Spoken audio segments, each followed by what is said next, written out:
All right, ladies and gentlemen, the Pinots in the shipment.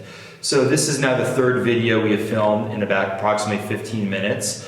So if I faceplant and start slurring my words, you know I've had a lot of wine. But these are probably two of my most favorite Pinots. I mean, they're all my favorite Pinots, but let's be honest, these two are the richer, darker, the ones that need a little bit more time in bottle. It's the Terra de Promissio and the Spring Hill Ranch, both are darker offerings.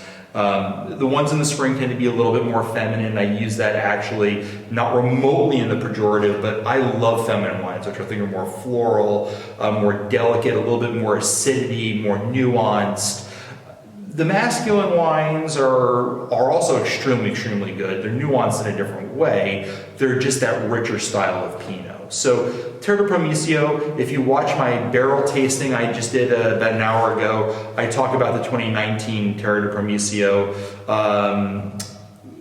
Diane, I sat across her table, we agreed to buy 2 tons of grapes, made this killer wine in 2018, which we're tasting now. Again, it's about 40% new French oak. The new French oak is split between Atelier and Francois Frere. I like it because, again, one's a masculine barrel, one's a feminine barrel. The feminine barrel uplifts the fruit. The masculine barrel kind of gives a little bit more of that char, the leather, the smoke. Not that either of these wines are smoky per se, but that's just kind of what the more masculine Francois Frere barrel does. So Terra de Promissio, Calera clone. So when I signed this contract, I had to look up what Calera clone was. I'd heard about it. It's a clone that was developed here in the United States. It's a Davis clone. You know, it's dark. It's got structure. It's definitely a Pinot that can age a little bit longer. I don't usually use the word tannin when I'm talking about Pinot that much because Pinot doesn't have a lot typically, but this one definitely has some structure to it. It's evolving rapidly. The interesting thing and the difference between the Spring Hill Ranch, which we'll taste next, and this is the acidity is brighter on this. It's picked a bit earlier. The rows are on the side of a hill, just outside of Petaluma, and William Sellum takes the top 4 rows. I get the 2 rows below William Sellum. So when William Sellum picks, I know I have about 5 to 10 days because their soil drains just a little bit better. A lot of seashells, a lot of limestone rock in this soil, very good drainage, but it drains downhill. So my grapes usually come to fruition about 5 to 10 days later. So tasting the wine, you get that nice burnt marshmallow from the Francois Frere. That's how anytime I go to a winery, I know they're using Francois Frere barrels because you smell like burnt marshmallow, which the campfire burnt marshmallow. It's one of my favorite flavors and scents. Just a hint of, not mintiness, but this coolness to the wine.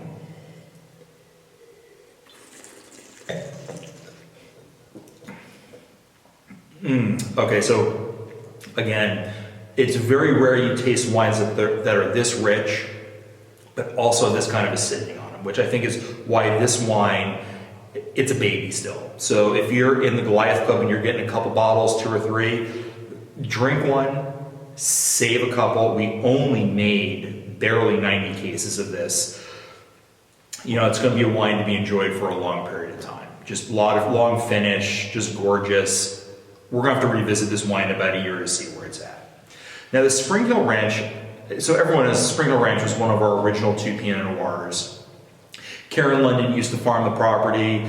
She sold it to Cabell Corsi of Corsi Graves Winery, great winemaker. He's of Costa Brown lineage.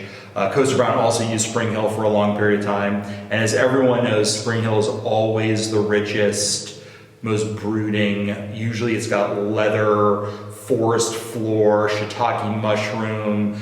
It's our most complex Pinot Noir by far.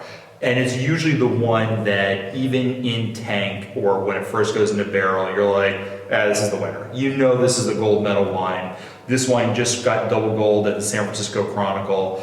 I'd like to say I was surprised, but this was clearly one of the best wines I've ever made. And you know I'm self-deprecating, so I normally don't talk about my wines like this, but this is an amazing wine. Again, similar oak profile. These wines were made next to one another. Difference is the Spring Hill Ranch was picked almost 2.5, 3 weeks later than the Terra de Promissio.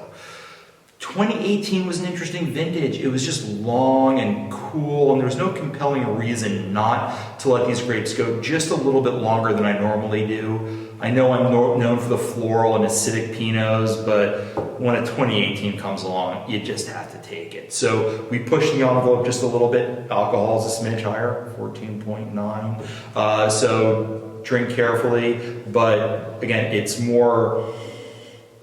Where this one is a bit more austere, it's definitely got that char mixed grill. This one's more currants and pomegranate just popping out of the glass. Again, there's some of that leather component that Spring Hill always has. It's got, this is kind of your leather armchair Pinot. I always say this one can easily hold up to a cigar. I smoke one a year.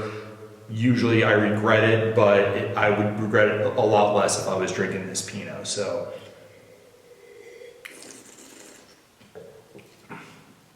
I mean, it's a pretty stunning Pinot Noir. It's rich.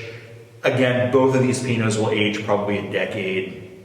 If you like Spring Hill and you've liked what we've been doing since if you remember 2015 and the 95 points we got on that one, this is a better wine.